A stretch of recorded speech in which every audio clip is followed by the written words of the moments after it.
Welcome to another installment of the Bleed Blue Recruiting Podcast. As always, I am your host, Anthony Broom. The date is May 28th, 2013. Jabrill Peppers is the guy. He's the man. He is your 11th commit of this class, and I'm just going to jump right into him today, and I've got a little surprise for you. So give me a second here to cue it up, and we are good to go. Okay, everyone, we do have a special guest this week. With us today is the founder, the godfather, if you will, of BleedBlueRecruiting.com, Mr. Kyle Gill. Kyle, how you doing, bud? Excellent. It's great to finally get on air with you guys and interact with the fans. I've been interested in getting on this podcast thing with Anthony for quite a while, so it's good to get my name across the airwaves and let you guys just hear what I have to say with the recent news with Peppers and everything on the Michigan recruiting front. All right, awesome. Well, we will start with Peppers. He did commit Sunday afternoon. Not much of a surprise there. No really drama to report. It was pretty much Michigan or bust. What are your thoughts with that? Well, I mean, obviously, when you look at Jabrill Peppers, you look at somebody that is a once in every 10 years talent that comes around. On Twitter's sphere, after the commitment was announced, I saw something pointing around that related to the ESPNU top 150 that said that Peppers is the highest rated player at a grade of 95 since Jadeveon Clowney, and obviously when you look at Clowney's success in the college game, you see that it's somebody that has the Heisman potential early on in his college career. Okay, well, you talk about the Heisman potential. A lot of people are touting him as, the next Charles Woodson. I've watched him on film, and he definitely has that skill set, but what do you think he brings to the table? Well, I feel like he's a guy who can step in right away and start. Charles Woodson comparison is pretty interesting. Coming out of high school right now, just after his junior year, when you watch his highlights, you see that he can play running back. He was featured in a Wildcat formation quite often for his team out of Paramus Catholic. And he's also a guy who can just strike from any point. He has great playmaking abilities. He's able to jump anybody's routes, make plays on the ball, and he's also quite a dynamic threat in the return game. And obviously that's something Michigan's lacking up until the recent developments of Norfleet's game. But I feel like when Peppers steps onto campus, he'll be obvious. I don't see him making that great of an impact on the offensive side of the ball, but I definitely see him as a guy who could be not only featured in the secondary starting alongside DeMonte Thomas, but also a guy who can return quite a few kicks and make plays that we haven't seen since the days of Steve Beston in the return game. Well, that's definitely something they lack right now. Speaking of, playmakers, I want to talk, obviously the wide receiver position is still one. There is still at least one spot available in the class. It's either going to end up being KJ Williams or Artavis Scott. As far as I know, could you shed a little light on that for us? Well, I feel like it's down those two, and also recent guys been popping up back in the news thanks to Sam Webb from Scout, is Corey Holmes of St. Thomas Aquinas. Early on in the recruiting process, it seemed that he was a priority and is definitely a top 10 talents position. But as of now, if you look in last week's prediction list that I put out, I had KJ Williams getting that last spot. But just from talking to some of my sources, I feel like that spot is pretty much destined for Artavis Scott. When watching his film, I get this sense that he has those stick-'em-like hands, and I feel that he really reminds me of a Ryan Broyles back in college, a guy who can move the chains, but also a guy who has the ability to make big plays downfield and will do whatever it takes for the team to win. Yeah, it's an interesting comparison. You're going to have Drake Harris on the outside, and then it seems like Artavis would be perfect in that possession receiver, move the chains type of guy. But it's looks like it's still a pretty fluid situation. Is there any breaking news on that? Anything new to report? Well, Well, lately the hot news out has been that KJ Williams has been wanting to get the decision out of the way, but like I said, cut to my sources, so I can't really say. But it seems like just the gist I'm getting is that Artavis is somewhat of a Michigan lean at this point, but he's kind of just enjoying the process right now. I mean, I don't really see a decision coming down, but if in the fact that KJ Williams does commit to the University of Michigan, which could happen at any time, I mean, he's always been known that he's favored Michigan quite frequently. But I see that if it came down to signing day and there was that 1 or 2 open spots, I would not be surprised, nor should any of you Michigan fans, if they did take a 4th receiver and that did come in the form of Artavis Scott. Because, I mean, last year they kind of missed out on the whole Laquan Treadwell situation, and I feel like Artavis Scott brings that same kind of potential that Treadwell offered last year. And he's a guy that any team would obviously love to have in their offense. A guy that could step in right away and just make some plays early on. And obviously with the great offensive line they've been bringing in with guys like Mason Cole and Tully Tillman and David Dawson, I feel like they would keep the quarterback upright, whether that be Devin Gardner in his 5th year or Shane Morris or even Wilton Spite. But I feel like when you got those type of guys around him, I feel like if Artavis Scott was able to come in early and did commit, that it would be a big playmaker for Michigan. It would definitely be a guy who, how do I put it, well, he would form quite the trifecta, if you could say, with, you know, Drake Harris and possibly a Maurice Waves, somebody minus that trifecta back one of Braylon Edwards, Jason Avant, and Steve Preston. Absolutely. And I like the quarterbacks they have coming in.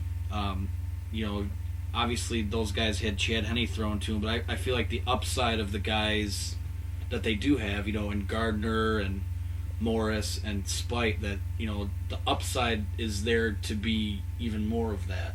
So definitely you got to put your weapons around your quarterback, and it seems like they've done a pretty good job of that so far.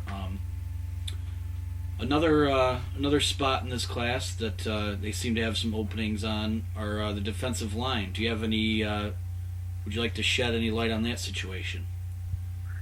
Well, obviously with the Peppers commitment, all attention really pretty much shifts to the number 1 player in the nation out of Woodbridge, Virginia, Deshaun Hand. Obviously, everybody pretty much knows his name by now, but when you watch his film, you see that freak athletic ability. And Mike Farrell off of Rivals just mentioned earlier today that in his opinion, he sees that Hand has more of an upside than Robert Cambici of last year's class, who obviously was touted as the freak of nature. But right.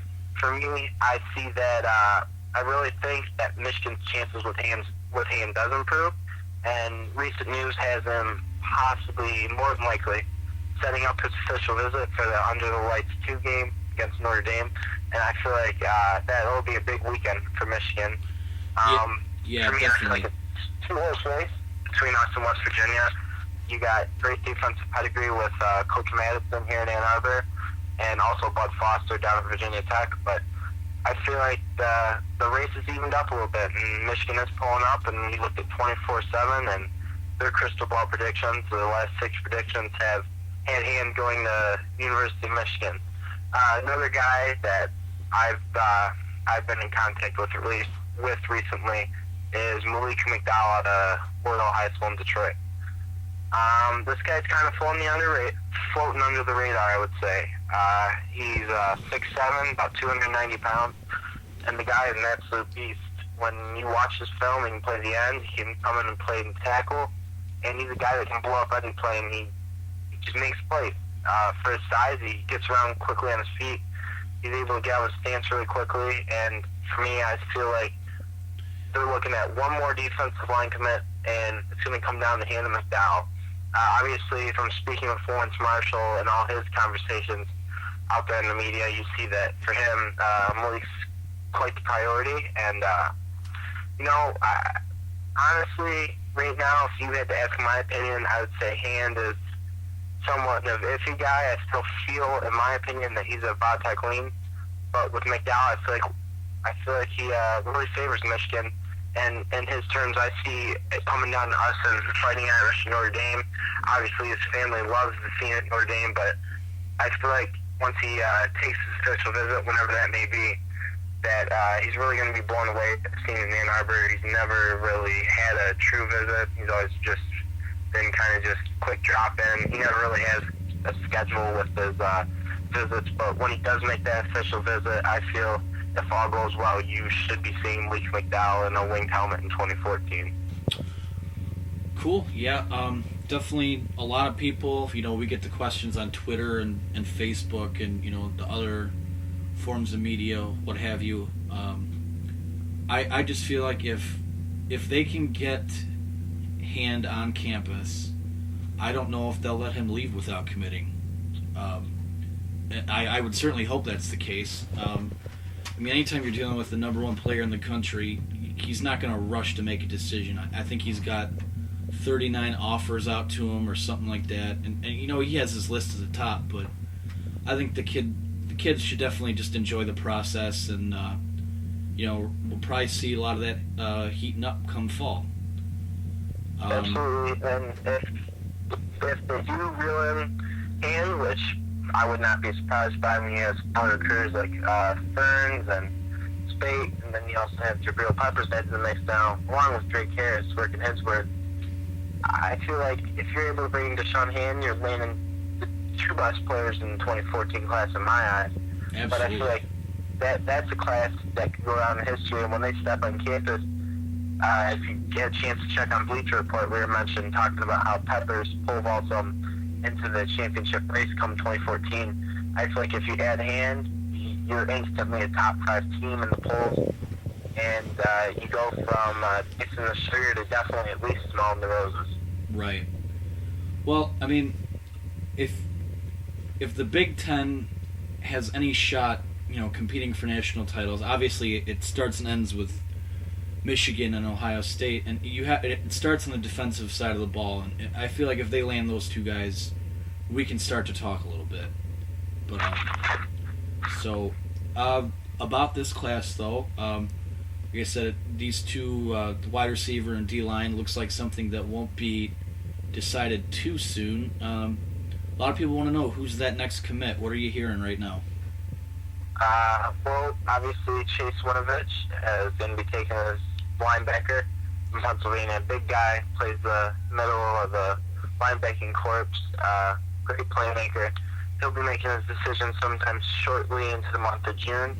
I feel like right now with him, he's laying low, but I feel like Michigan has a great chance at his talent, especially with Tyron Watson coming in Kansas and that whole thing losing a little bit of steam. Obviously, small size, and Coach Madison's looking for bigger guys that can throw some balls and make some big-time plays.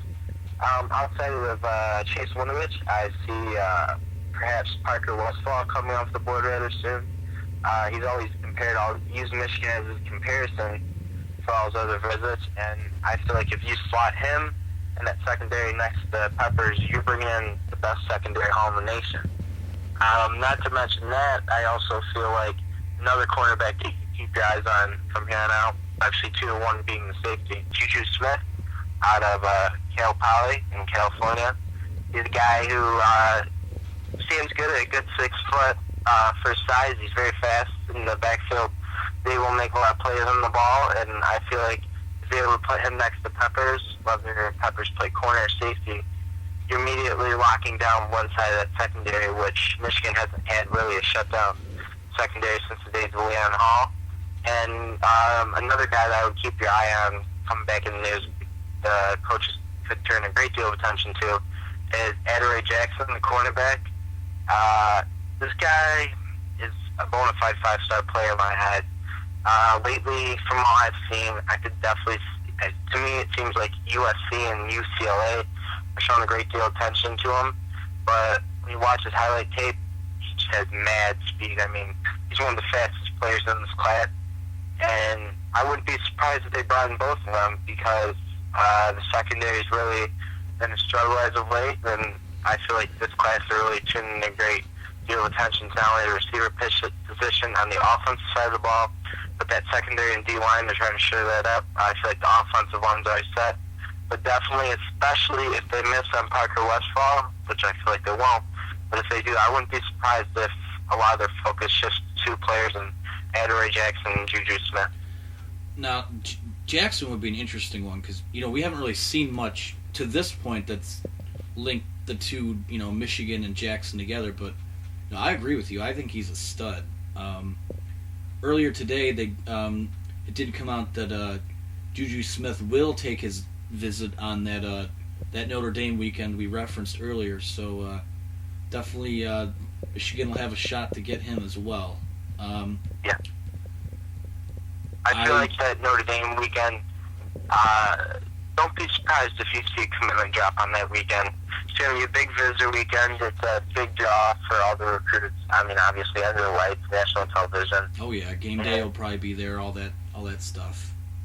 That's what the coaches want them to see. I mean, it's like a sales pitch. You're trying to get them to see that. If I could compare that to anything, though, it would be, remember last year, Michigan Ohio State basketball, they had that weekend there where game day was in, and I think that's when you got Taco Carlton to commit, and there was a bunch of guys that came out like that. So stuff like that is huge for them. It's a big draw. It's a big weekend for them. And, I mean, if Hand does decide to take an official list there, I'm sure you'll have Spite possibly fly in for that. I'm sure Drake Harris will be down for the game. And without a doubt, I wouldn't be surprised to see Michael Ferns up at that game. And, I mean, those are some of the best recruiters. Shane Morris started a nice trend with that last class. And I feel like if you're able to get a guy like Hand on campus and a guy like Smith on campus at the same time, it has to be enticing. I mean, if I was there and I had that potential, I would definitely be enthralled to Michigan at that point. And right there, that's what they got to get used to, because with the way Michigan's been recruiting and their uprising trend and just solid play from everywhere, I feel like that's where the future lies. And there's definitely some national championship aspirations and realistic dreams very near in the future for these kids if they commit. And I just feel like don't be surprised if we come out of that weekend, hopefully with Michigan W, but possibly a top commitment from one of the top players in the 2014 class. What is it? We're at 11 commits now? Yeah. How many more do you see them taking? I've seen anywhere from 16 to 20. Does that sound about right? Right now, from everything that I've seen and just from taking a few rough counts, I definitely can see the class at 20 as the maximum right now. And with attrition, possible transfers during the year, I wouldn't be surprised if it hits at max 22, but right now, I'm pretty dead set on a number of 20. Yeah, obviously a lot of things can change. I mean, Devin Gardner, he has his extra year of eligibility, but, if there was a scenario that played out where he had some kind of Cam Newton 2010 type of season, it would be pretty hard for him to stay in school. So, I mean, stuff like that definitely will factor in, it looks like. Absolutely. And we talked about it earlier, just kind of, Michigan and Ohio State positioning themselves, to take down the SEC.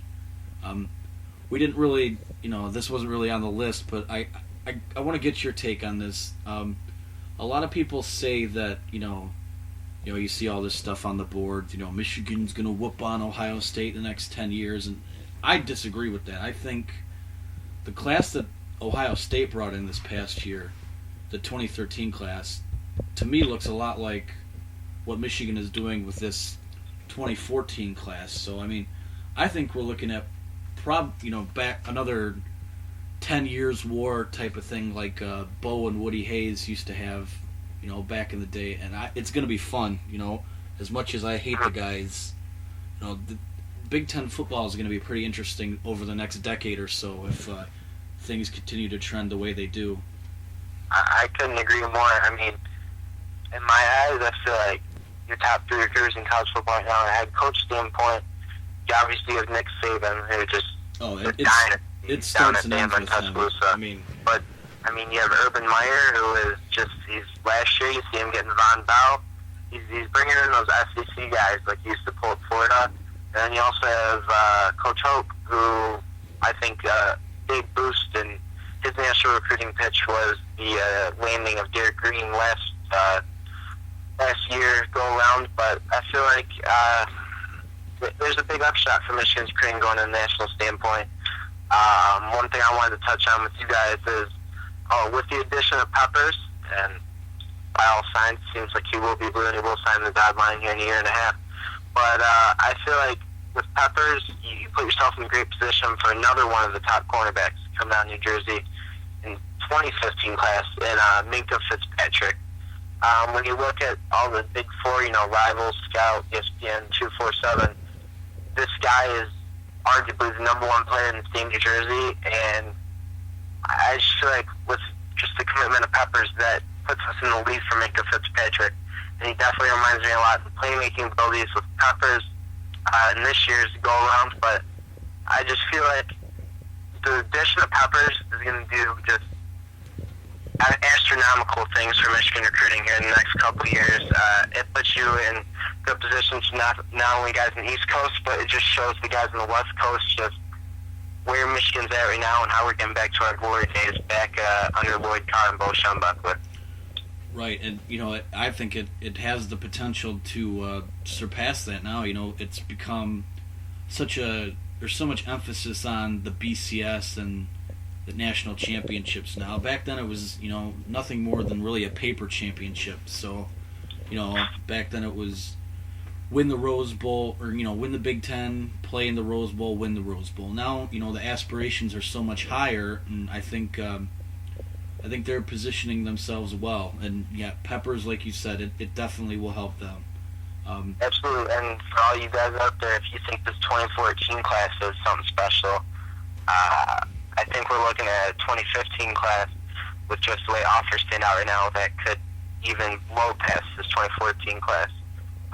You look at two of the top running backs, and Mike Weber out of Cass Tech and Damian Harris out of Kentucky. I mean, they're both, in my eyes, a Michigan lean right now. They're both heavily favored Michigan, and those guys are two of the top 10 running backs in the 2015 class. Not to mention you have the teammate of Mason Cole and hopefully future Wolverine, David Scott, and George Campbell, who's number one receiver in the 2015 class. And just with that, I mean, if you get two of the top five guys at their respective position on the offensive side of the ball, it really sets up for that Cold War rivalry. Yeah, and I could be wrong on this, but I believe the number one quarterback in that class has shown some Michigan interest as well. So definitely, name escapes me off the top of my head, but I think it's Dillman out of La Mirada. Yes, Kevin Dillman. California. Goes to the same high school as Tyler Luatua, 2014 prospect that was on Michigan's radar a little while ago at the tight end and also defensive linebacker position. So, I mean, as far as I'm concerned, I feel like Michigan will be bringing in another quarterback in the 2015 class. And I feel like after that, you're going to have a battle in camp between Spite, Morris, and if they do bring in a guy, then you got a three-headed monster sitting there. So if one goes down, you have somebody that's ready to step in and take the reins. Yeah, I mean, the Michigan program is in a position now with, these quarterbacks they have coming in. Yeah, Shane Morris is pretty good, but he could be end up on the bench. You never know what happens, and you got these guys, like Alabama. They're not flashy guys, but they just keep churning these quarterbacks out, and it's nothing short of phenomenal. That's all you can say. I mean, I feel like whether you guys have a standpoint in Alabama where they cheat in recruiting or they buy their commitments, I just feel like that's the model for every program right now across the country. I mean, obviously, Alabama has just been the BCS level they're the kings of the jungle right now. And when you look at how they're building the programs, bringing in all these 5 stars and just raw talent, they turn it into successful players, and they put players in the draft every year.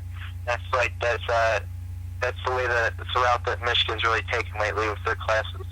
Yeah, definitely. I mean, the offensive linemen they brought in 2013, those are a lot of good guys too, and some of them could end up being depth guys. That's just how deep they're going at these positions, and scary, man. And a lot of them had Alabama offers. You look at Logan Kelly-Tillman, he basically had an offer from every big-time school on the BCS level, and I just feel like he's one of many of the guys who could be starting on line one day, but also with the increase in talent this year, even with Mason Cole, you're looking at a group that will be dominant for the next 4 or 5 years. I mean, last year's go-around in the 2013 class, it was Michigan's offensive line versus Ohio State's defensive line, but I just feel like those positions are really evened out, and they're the two-head monster of the Big Ten, and I just don't see any team catching up with them in the next few years. I mean, the only one I could really see posing any bit of a threat would be Bill O'Brien at Penn State. He was doing a hell of a job over there. Obviously, he was in on Peppers for quite a while, but for me right now, it's Ohio State and Michigan. Yeah, all you need to know about, Penn State, Peppers was high. They were number 2, basically. Then they've got a Christian Hackenberg coming in this year to play quarterback, and, it really does speak volumes about the job he's doing there at Penn State. I think they will be a pest in the Big Ten for a while. I wouldn't really count out. I think it'd be foolish to count out Michigan State at this point still, just because they do have these under the radar guys they end up developing. But like I said, I think over the next decade or so, if everything trends the way it has been, it'll be another 10-year grudge gauntlet match with Ohio State. If you go 5-5, it might not be a bad thing. Absolutely. I guess it's get yourself into that 14 playoff. Hopefully they expand that, because that just still doesn't seem like enough. But we'll see. They're definitely putting themselves in a position to do that. Final thing before we let you go, I heard you did have a little bit of news for everyone, so why don't you share it? All right, guys. Well, me and Nancy have discussed this for quite some time now.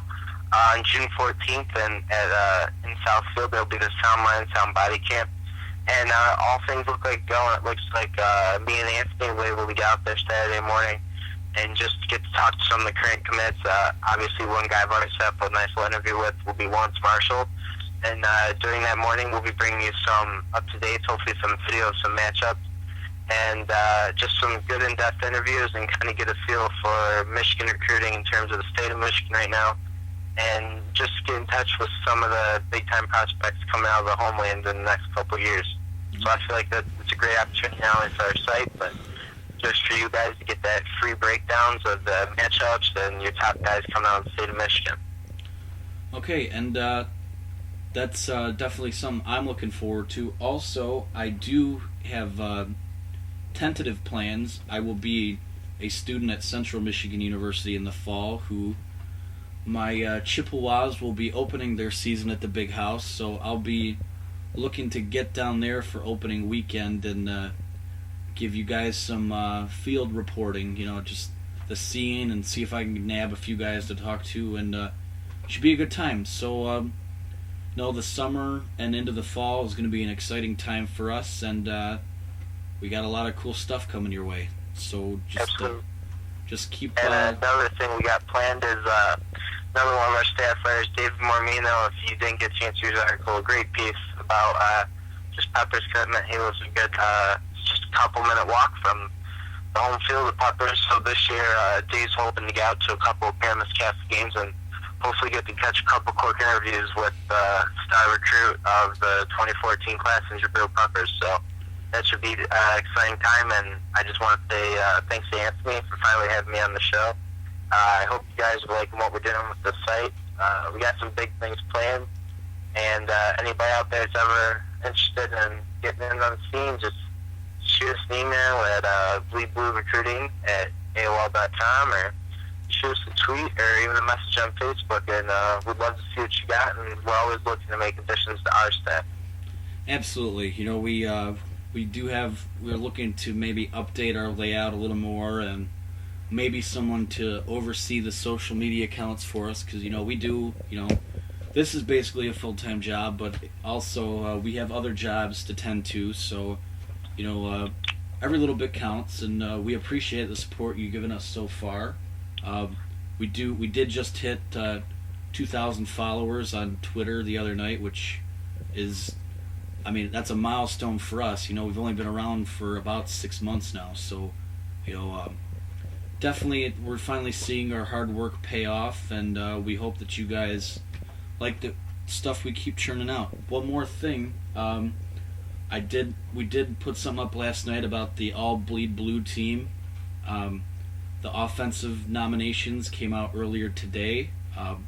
Look for the defensive one sometime Wednesday afternoon. If we've missed anyone, let us know. We'll throw them in there.